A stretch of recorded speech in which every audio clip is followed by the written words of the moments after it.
ऐसा है कि खाली जगह जब होती है ना, तो आपने सुना होगा कि वहाँ जिन्नात का बसेरा हो जाता है। इसी तरह यहाँ पे जिन्नात तो नहीं आए, लेकिन उन्हीं की शक्ल में पोड्री आ गए हैं।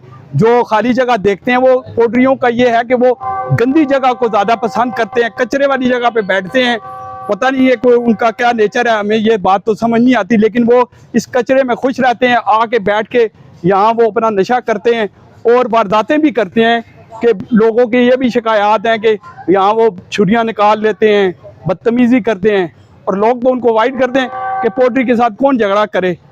तो ये सूरत हाल है। सबसे बड़ा मकसद आपका ये है। सर ये बताइएगा कि अभी ऑपरेशन जो है वो शुरू हो चुका है, तो क्या लग रहा है आपको कि कितनी देर में ये एरिया जो है क्लियर हो जाएगा, क्योंकि बहुत बड़ा रकबा नजर आ रहा है हमें। ये जो है ना, ये तो हमने एज इट इज इसी तरह रोड, यहाँ से ये जगह बंद थी, ये कल तक ये बंद थी।